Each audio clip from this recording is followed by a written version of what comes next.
et kõigi, kes seda saadet vaatavad, ma soovitan ka otsida üles Ring FM-i koduleht, seal on siis järelkuulatav Toomas Pauri autorisaade, mis on iga pühapäev kell 10 eetris.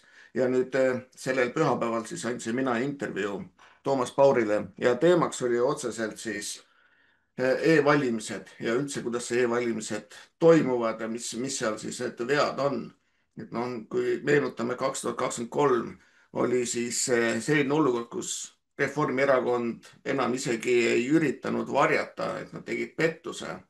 Ja noh, pettus oli ju noh, silmnähtav, kui arvestada seda, et kõik need digiallkirjad olid ju vananenud.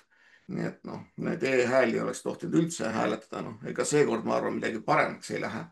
Ja kui arvestada seda, et 2023 50% häältest, umbes 50% häältest tuli siis e-häältena, siis mida me teha saame? Ega siin palju teha ei saagi, siis me peame uskuma ainult seda, mida meile välja antakse ja siis meie mäng, niinimetatud mäng käib selle 50% paberhäälte peale, et äkki me saame sealt midagi. Inimesed on küsinud, et aga ma ei saa kuidagi pidi minna valima, et ainuke variant on internetihääl. Siis ma soovitasin seda, nii nagu ma tegin ka siis Euroopa Parlamendi valimiste ajal. Kui te peate tõesti muud moodi ei saa ja peate tegema internetivalimised, siis tehke see valimised, aga tehke kuvatõmmis ja see kuvatõmmis siis saatke vastavalt sellele, kelle poolt te hääle andsite. Küll te leiate tema emaili või telefoninumbri üles, ma olen kindel.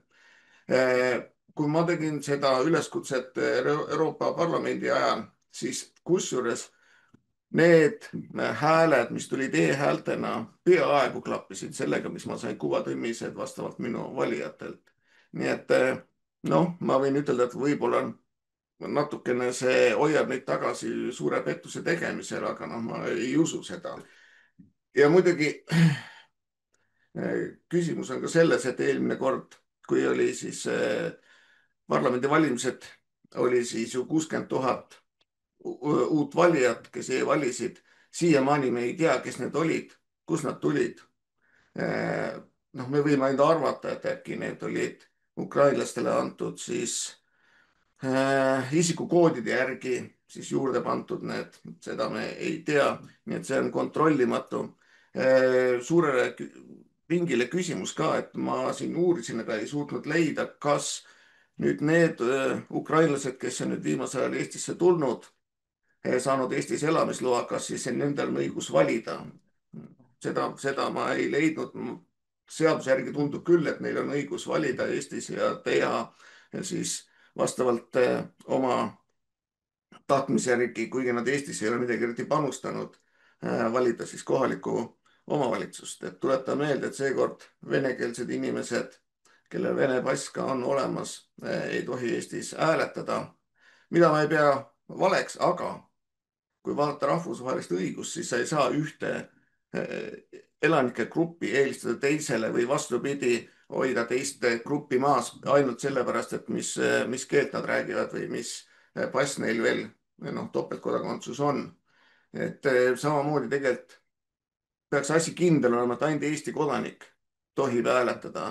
Ja minu meelest on see ka põhiseaduses kirjas, et ei tohiks olla mingisugused Mosambiigist tulnud Muhamed, kes siis hääletab ja otsustab Eesti asjade eest ja noh, ta ei ole siia midagi panustanud, nii et see on jällegi absurd. Ka 16-aastaste siis valimisõigus. Noh, kui mina 16 olin, siis kindlasti ei olnud ma piisavalt tark, et kedagi nagu valida või üldse saada aru, mis poliitikas toimub. Sest esiteks ma ei olnud sinnamaani ühtegi maksu maksnud, mul ei olnud endal ühtegi last. Nii et ma ei kujutanud ette üldse, kuidas see maailmas elu käib.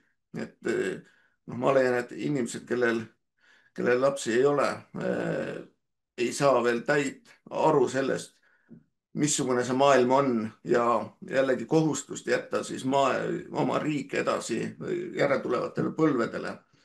Noh, see 16-aastane on kindlasti, see on absurd.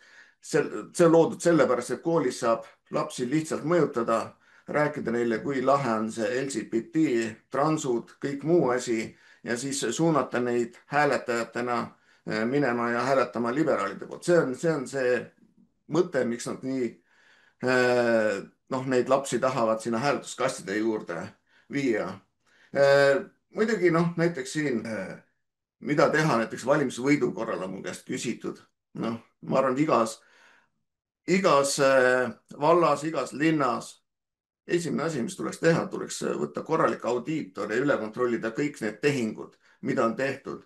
kas need on siis tänavate värvimised punaseks, kas on seal mingisugused noh, linnarahad läinud mingi konkreetsetele firmadele, kes on kellegagi seotud, kas on neid hankeid õieti tehtud, kuhu see raha on läinud. no ma arvan, see on number üks asi, sest et miks suurem osa ronivad sinna valimistele, on see, et nad tahavad saada mingit tükki. Nemad ei taha välja jääda sellest pirukast, mida siis jagatakse seal vastavalt kohaliku omavalitsuse tasemel. ja noh, see on puhas korruptsioon, see on juba aastal 2002, kui Rahvaliit kutsus mind enda nimekirja, siis ma sain aru, et kogu asja point oli selles, et saaks kuskilt midagi kõrvale panna, saaks teha äri. noh, ja selline see kahjuks on, see maailm.